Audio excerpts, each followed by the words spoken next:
Nathaniel Green was an unassuming man, a 43-year-old librarian in a small town in Ohio. To the outside world, he was ordinary, blending seamlessly into the backdrop of everyday life. He was known for his meticulous nature, his love for classic literature, and his unparalleled dedication to his job. But beneath this veneer of normalcy lay a bizarre and chilling reality. Nathaniel Green was going to die from a condition so peculiar that it seemed to defy all logic and medical understanding. The discovery. It began on a typical Monday morning. Nathaniel, as usual, was the first to arrive at the library.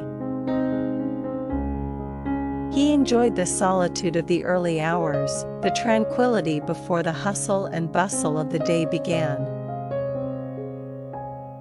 As he sipped his coffee and reviewed the library's inventory, he noticed something odd. His hands were trembling, and there was a persistent numbness in his fingertips.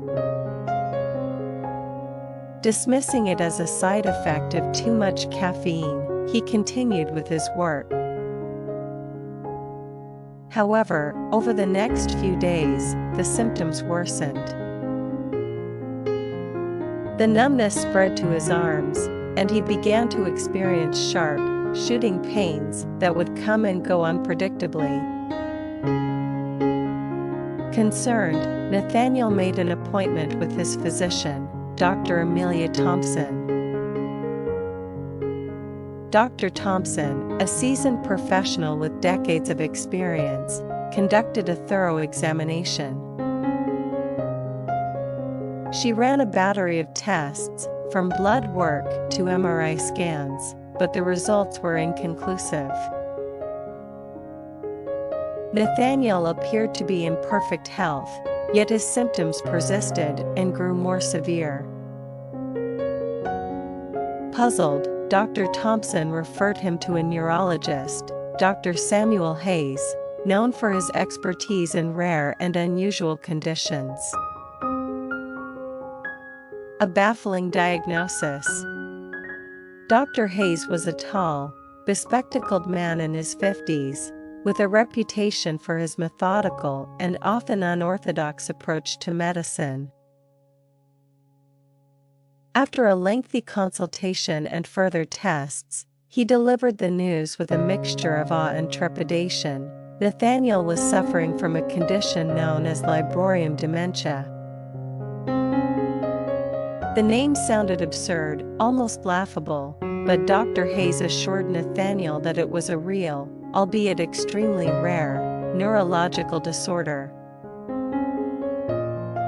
Librorium dementia, he explained, was a progressive condition characterized by the gradual degeneration of neural pathways associated with memory and sensory perception, specifically triggered by prolonged exposure to books. Think of it as a sort of mental allergy, Dr. Hayes elaborated. Your brain, for reasons we don't fully understand, is reacting adversely to the constant presence of books. The printed words, the ink, the very act of reading, it's all causing your neurons to misfire and deteriorate. Nathaniel was dumbfounded. A librarian being allergic to books? It was the cruelest of ironies. Despite the absurdity of the diagnosis, the symptoms were real, and they were intensifying. The progression. Over the following months, Nathaniel's condition deteriorated rapidly. The numbness spread throughout his body, making it difficult for him to perform even the simplest tasks. His vision began to blur, and he started experiencing hallucinations, seeing words and letters float off the pages of books and swirl around him like malevolent spirits. His once meticulous mind became foggy. He struggled to remember basic information and often found himself lost in familiar places. The library, his sanctuary, became a nightmarish labyrinth. Shelves seemed to shift and warp, books transformed into grotesque figures, and the whispers of pages turning sounded like sinister murmurs. Nathaniel was forced to take a leave of absence from the library. His life, once orderly and predictable, was now consumed by chaos and fear. He moved in with his sister, Emily, who became his primary caregiver. Emily's quest for answers. Emily Green was a determined woman, driven by a fierce love for her brother. She refused to accept that Nathaniel's condition was untreatable. While modern medicine had no answers, she turned to alternative sources, diving deep into obscure medical journals, ancient texts, and folklore, hoping to find some clue, some glimmer of hope. Her research led her to a small village in Romania, where a local healer claimed to have encountered a similar case decades earlier. The healer, an elderly woman named Magdalena, agreed to see Emily and Nathaniel. With a mixture of skepticism and desperation, Emily booked their tickets and embarked on the journey. A ray of hope. Magdalena lived in a quaint cottage at the edge of a dense forest. The interior was filled with the pungent aroma of herbs and the soft glow of candlelight. Despite her age, her eyes were sharp and perceptive. After examining Nathaniel, Magdalena confirmed that she had indeed treated a similar condition before. She explained that Librorium dementia, while rare, was known in certain circles of traditional medicine. According to her, the condition was not merely a physical ailment, but a curse, born of a profound disconnect between the individual and the knowledge they consumed.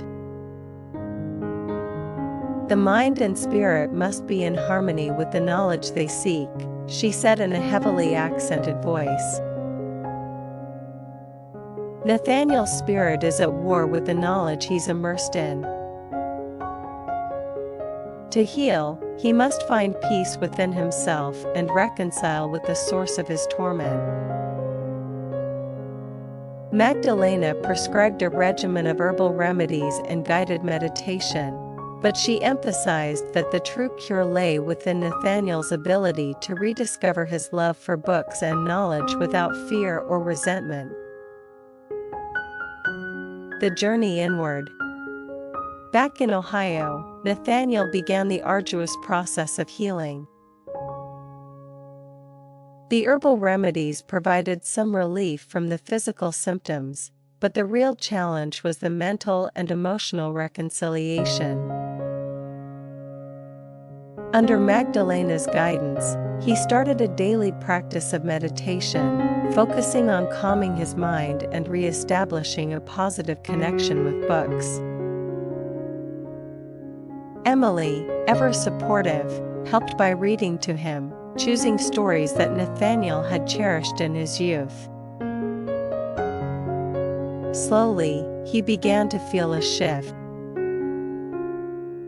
The hallucinations grew less frequent, and the numbness started to recede. For the first time in months, Nathaniel felt a flicker of hope. The return to the library. 6 months later, Nathaniel felt well enough to return to the library. His colleagues welcomed him back with open arms, and he resumed his duties, albeit with some adjustments. He spent more time engaging with patrons and less time immersed in the stacks. The library had become a place of healing rather than torment. Dr. Hayes, though initially skeptical of the alternative treatment, was amazed by Nathaniel's recovery. He published a paper on the case, sparking interest and debate in the medical community. Reflections on Knowledge and Healing. Nathaniel's journey was not just about overcoming a rare medical condition. It was a profound exploration of the relationship between knowledge and the human spirit. His experience highlighted the delicate balance required to truly absorb and integrate knowledge without being overwhelmed by it. In a world increasingly saturated with information, Nathaniel's story serves as a reminder of the importance of approaching knowledge with respect and balance. It's not enough to simply consume information. We must also take the time to process and internalize it in a way that is harmonious with our mental and emotional well-being. A new beginning. With his newfound understanding, Nathaniel embraced his role as a librarian with renewed vigor. He introduced programs focused on mindful reading and mental wellness, helping patrons navigate the vast sea of information in a healthy and balanced way. The library became not just a repository of books, but a sanctuary for learning and growth. Nathaniel's story spread beyond the small town, inspiring others to reconsider their relationship with knowledge and seek balance in their lives. His journey from despair to healing became a testament to the resilience of the human spirit and the power of inner harmony.